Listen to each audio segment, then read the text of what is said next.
Hello everyone, welcome back to Anu Vahidi YouTube channel. ಇವತ್ತಿನ ವ್ಲಾಗಲ್ಲಿ cream ಮಾಡ್ಕೊಳ್ಳೋದನ್ನ ಹಿಂಗೆ ಕೇಕಿಗೆ ಅಪ್ಲೈ ಮಾಡ್ತಾರಲ್ಲ ಕ್ರೀಮ್ನ, ಸೊ ಅದು ನಾನು ಮಾಡಿರೋ ಕ್ರೀಮ್ ಯಾವುದು ಅಂದರೆ ಚಾಕ್ಲೇಟ್ ಕ್ರೀಮು. ನಾನು ಏಕೆಂದರೆ ಚಾಕ್ಲೇಟ್ ಕೇಕ್ನೇ ಮಾಡ್ತಾ ಇರೋದು, ಸೊ ಹಾಗಾಗಿ ಚಾಕ್ಲೇಟ್ ಕ್ರೀಮ್ನ ರೆಡಿ ಮಾಡ್ಕೊಂಡಿದ್ದೀನಿ. ಅದ್ರ ಜೊತೆಗೆ ಬೇಸ್ ಹಾಕೋದಕ್ಕೆ ಮತ್ತು ಬೇಸ್ ಮಿಡ್ಲಲ್ಲೆಲ್ಲ ಹಾಕೋದಕ್ಕೆ ವಿಪ್ಪಿಂಗ್ ಕ್ರೀಮ್ ಕೂಡ ರೆಡಿ ಮಾಡ್ಕೊಂಡಿದ್ದೀನಿ. ಅದು ಹೇಗೆ ಏನು ಅಂತ ತೋರಿಸಿದ್ದೀನಿ ನಿಮಗೂ ಕೂಡ. ಯಾರೆಲ್ಲ ನೋಡಬೇಕು ಅಂತ ಇದ್ದರೆ ಈ ವ್ಲಾಗ್ನ ಸ್ಕಿಪ್ ಮಾಡದೆ ನೋಡಿ. ಕ್ರೀಮ್ ಮಾಡೋದಕ್ಕೆ ನಾನು ಇವಾಗ ಈ ಥರದೊಂದು ಕಡಾಯಿ ಇಟ್ಕೊಂಡಿದ್ದೀನಿ.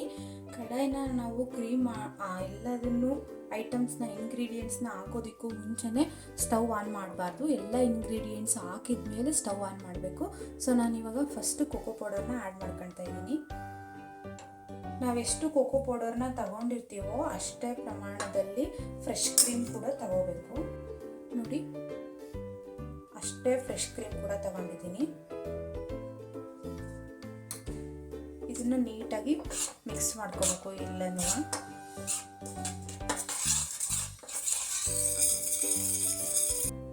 ಸೊ ಇದೆಲ್ಲ ಇವಾಗ ಮಿಕ್ಸ್ ಆಗಿದೆ. ಇದು ಮಿಕ್ಸ್ ಆದಮೇಲೆ ನಾನು ಶುಗರ್ ಪೌಡರ್ನ ಆ್ಯಡ್ ಮಾಡ್ತಾ ಇದ್ದೀನಿ. ಒಂದು 4 ಸ್ಪೂನಷ್ಟು, ಅಂದರೆ ಒಂದು 1/4 ಕಪ್ಪು ಅಷ್ಟು ಶುಗರ್ನ ಆ್ಯಡ್ ಮಾಡಿದ್ದೀನಿ.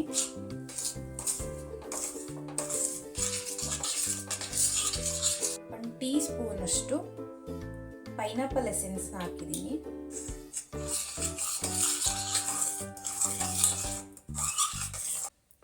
ಇದು ಇವಾಗ ಎಲ್ಲ ಮಿಕ್ಸಪ್ ಆಗಿದೆ ಶುಗರ್ ಹಾಕಿದ ಮೇಲೆ. ಸೊ ಇವಾಗ ಇದಕ್ಕೆ ನೆಕ್ಸ್ಟ್ ನಾನಿವಾಗ ಕಾರ್ನ್ಫ್ಲೋರ್ ಹಿಟ್ಟು 1 ಟೇಬಲ್ ಸ್ಪೂನಷ್ಟು ಕಾರ್ನ್ಫ್ಲೋರ್ ಹಿಟ್ಟನ್ನ ಆ್ಯಡ್ ಮಾಡ್ತಾ ಇದ್ದೀನಿ.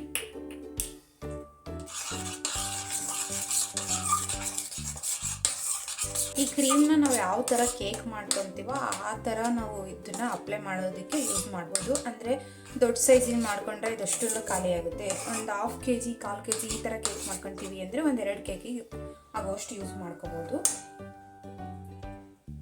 ಕಾರ್ನ್ಫ್ಲೋರ್ ಇಟ್ಟಾದಮೇಲೆ 1 ಟೇಬಲ್ ಸ್ಪೂನಷ್ಟು ಬೆಣ್ಣೆನ ಹಾಕ್ತಾ ಇದ್ದೀನಿ.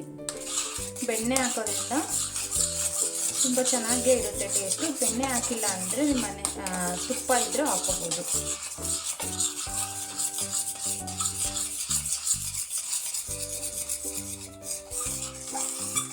ಎಲ್ಲನೂ ನೀಟಾಗಿ ಮಿಕ್ಸಪ್ ಮಾಡಬೇಕು.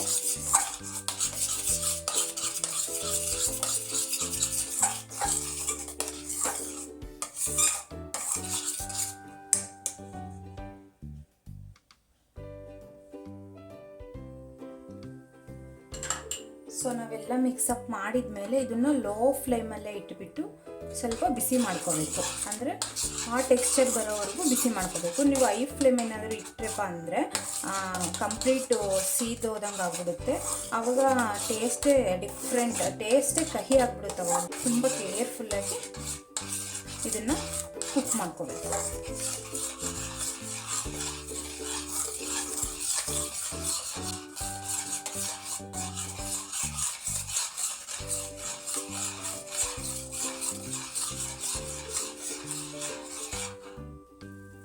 ಸೊ ನೋಡಿ, ಇದು ಇವಾಗ ಕಂಪ್ಲೀಟು ಕ್ರೀಮಿ ಟೆಕ್ಸ್ಚರ್ ಬಂದಿದೆ. ಇವಾಗ ಸ್ಟವ್ನ ಆಫ್ ಮಾಡ್ಕೊಂಡು ಬಿಡಬೇಕು.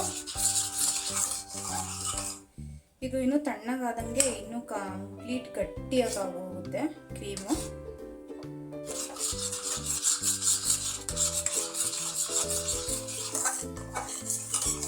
ಕೇಕಿಗೆ ಯೂಸ್ ಮಾಡೋ ಕ್ರೀಮ್ನ ಮನೆಯಲ್ಲೇ ಮಾಡಬಹುದು.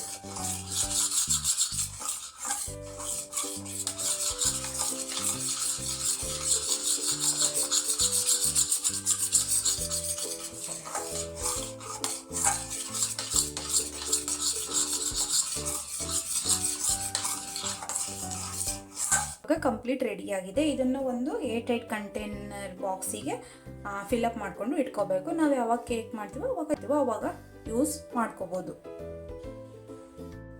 ಓಕೆ ಫ್ರೆಂಡ್ಸ್, ನಾನಿವಾಗ ವಿಪ್ಪಿಂಗ್ ಕ್ರೀಮ್ನ ರೆಡಿ ಮಾಡ್ಕೊತಿದ್ದೀನಿ. ಅದಕ್ಕೋಸ್ಕರ ನಾನು ವಿಪ್ಪಿಂಗ್ ಕ್ರೀಮ್ ತೊಗೊಂಡಿದ್ದೀನಿ. 1 ಕಪ್ ಆಫ್ ವಿಪ್ಪಿಂಗ್ ಕ್ರೀಮ್ ತೊಗೊಂಡಿದ್ದೀನಿ. ಇದನ್ನು ನೀಟಾಗಿ ಹ್ಯಾಂಡ್ ಬ್ಲೆಂಡರಲ್ಲಿ ಬ್ಲೆಂಡ್ ಮಾಡ್ಕೋಬೇಕು. ನೋಡಿ, ತೋರಿಸ್ತೀನಿ.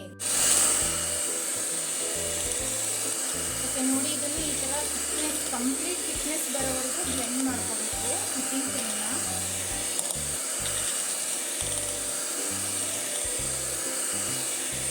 ಇವಾಗ ಇದಕ್ಕೆ 1/4 ಕಪ್ಪಷ್ಟು ಶುಗರ್ ಪೌಡರ್ನ ಆ್ಯಡ್ ಮಾಡ್ತಾ ಇದ್ದೀನಿ. ಇದ್ರ ಜೊತೆಗೆ ಪೈನಾಪಲ್ ಎಸೆನ್ಸ್ನ ಹಾಕ್ತಾಯಿದ್ದೀನಿ. ನಿಮ್ಮ ಮನೆಯಲ್ಲಿ ವೆನಿಲಾ ಎಸೆನ್ಸ್ ಇದ್ದರೂ ಹಾಕೋಬೋದು. ನಾನು ಪೈನಾಪಲ್ ಇತ್ತು, ಸೊ ಹಾಗಾಗಿ ಪೈನಾಪಲ್ ಹಾಕಿದ್ದೀನಿ. ಇದನ್ನು ಕೂಡ ಕಂಪ್ಲೀಟಾಗಿ ಬ್ಲೆಂಡ್ ಮಾಡ್ಕೋಬೇಕು, ಅಂದರೆ ಕಂಪ್ಲೀಟ್ ಥಿಕ್ನೆಸ್ ಆಗಿರಬೇಕು. ಅದು ಕೇಕಿಗೆ ಮೇಲ್ಗಡೆ ಹಚ್ಚಿದರೆ ಕ್ರೀಮು ನೀಟಾಗಿ ಸೆಟಲ್ ಆಗಬೇಕು. ಆ ಥರ ಟೆಕ್ಸ್ಚರ್ ಬರೋವರೆಗೂ ಬ್ಲೆಂಡ್ ಮಾಡ್ಕೋಬೇಕು.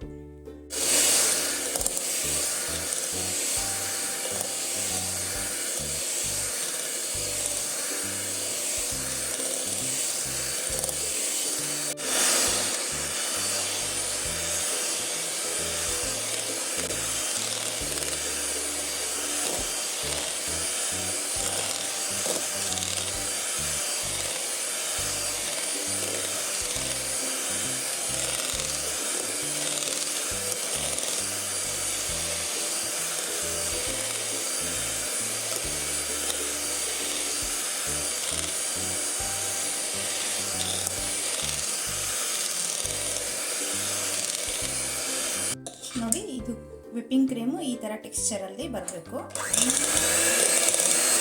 ಇವಾಗ ಕಂಪ್ಲೀಟಾಗಿ ಬಂದಿದೆ. ಇದನ್ನು ಕೂಡ ಒಂದು ಕಂಟೈನರಿಗೆ ಹಾಕ್ಬಿಟ್ಟು ಇಟ್ಕೊತೀನಿ. ಕೇಕ್ ಮಾಡಿದಾಗ ಅಪ್ಲೈ ಮಾಡ್ತೀನಿ. ಓಕೆನಾ?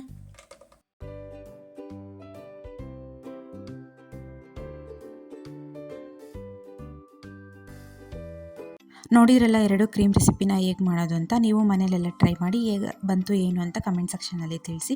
ಸಿಗ್ತೀನಿ ನೆಕ್ಸ್ಟ್ ವ್ಲಾಗಲ್ಲಿ. Until then keep watching, take care, ಬಾಯ್.